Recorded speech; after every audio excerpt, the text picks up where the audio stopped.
played in the old rules. Yeah, we didn't need any rules. We played fast. Pitchers set the tempo for the game.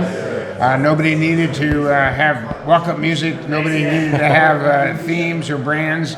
We just played baseball, and we wanted to play quickly. And I caught a game, and Jim Clancy took a perfect game into the ninth inning. I think it was an hour and 48 minutes long. And it was the first game of a doubleheader. So we were probably out of the ballpark after 5 hours of baseball in 2 games. Mm-hmm. But I'm surprised it took so long. I thought the players would make adjustments to the shift, and they never did. They kept hitting into ground ball outs, and nobody made a shift. Had that been the case when Brett and Carew and Boggs and those guys would have played, they'd have hit 500 because they could hit the ball wherever they wanted to, much like Luis Ariz now. Yeah. And I'm surprised it took changes. I'm glad for some of the changes. I hate the fact you can't bowl over a catcher. You can't break up a double play at second base. That's a big part of the game. That was a big, exciting play in a game. But we have dumbed down the game an awful lot now, and I don't think it's quite the same as it used to be. And speaking of bowling over the catcher, I mean, one of the famous things is your broken leg, the double play. Do you still think about that play? Or, I mean, you see it every so often on YouTube. It's really interesting. I actually had that play in my first game as a major leaguer against the Minnesota Twins, the same play. Rod Carew got a base hit to left field, Lou Piniella. Bob Allison was a base runner at second base. He ran me over at home plate, and I threw the ball to third base and it kept the runner from advancing, but it was the same play. I lost consciousness. I woke up. They gave me smelling salts. And I hit a home run in my next at bat, my first big league home run. Oh, wow. And nowadays I'd have been on the 7-day concussion list. Yes, absolutely. Well, again, congratulations on the award here, and it's always nice and pleasure to listen to you on Blue Jays broadcast. Keep going. Thank you very much. Hey, Buck, congratulations. Thank you. I started out as a Blue Jay fan in the late 70s, and I went to my first game at Exhibition Stadium. Buck, what are your memories of coming to Toronto in 1981 and Exhibition Stadium, and the best rivalry in baseball between the Jays and the Tigers in the 80s? Yeah, when I first came to Toronto, it was an opportunity for me to play again. I was in Milwaukee, and I was the fourth-string catcher, so anywhere I got a chance to play was going to be welcome. And I'm really saddened that the Tigers and the Blue Jays don't have that same rivalry we had in the 80s. There was nothing quite like going to Tiger Stadium when half of Ontario was rooting for the Tigers and the other half was rooting for the Blue Jays. And we would have 45,000 people at Tiger Stadium, and it was great. Wonderful atmosphere, very competitive. 83, 84, and 85, we had maybe the best division in baseball. There were 7 teams that were all very competitive, and the Blue Jays and Tigers were banging heads for a long time. But I miss that rivalry. I think a lot of the fans miss that rivalry, and hopefully one day when we get back to realignment, they'll reconsider bringing the Blue Jays and Tigers into the same division.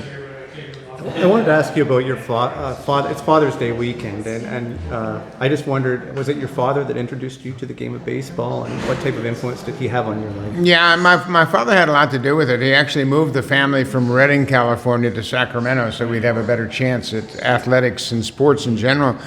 But my mom had a lot to do with it because she was from a family of 13. Oh, wow. And she had a lot of brothers that were athletes. She was Native American from Northern California, and all her brothers were great athletes.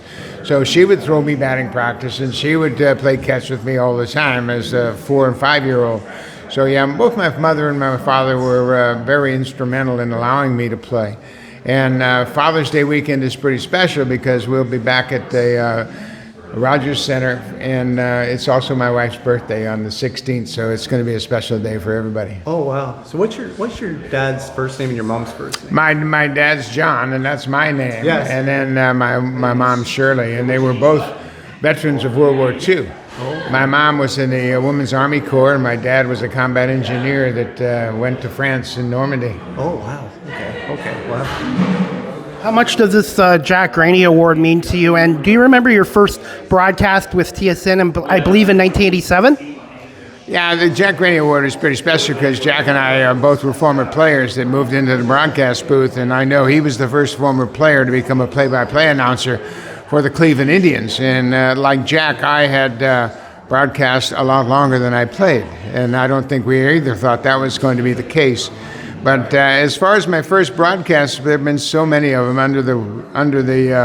over the years that I can't particularly think of one, but I can remember one of my first interviews. And my producer, Rick Briggs-Jude, told me, go get a guy you're friendly with and a guy that you know to do an interview with. So we were playing the White Sox at the time, and I went over and got Harold Baines. And Harold was a nice guy and a wonderful friend, and I thought, well, this would be a nice guy. He'll be gentle on me. But I had forgotten that Harold doesn't like to talk. So when I would ask him, hey, Harold, how you doing? How's your spring going? Fine. You having a good spring? Yes. And it was terrible. So I learned quickly that when you get somebody to interview, find somebody that likes to talk about themselves. It's a much more interesting interview. But these, I know they won. So Cool. Yeah. congratulations, Buck. Good to see you, Buck. Thank you. Congratulations again. Thank you. Hold that if that's okay. You Sure. can hold it or put it on your lapel. I'll put it right here. I've done that before.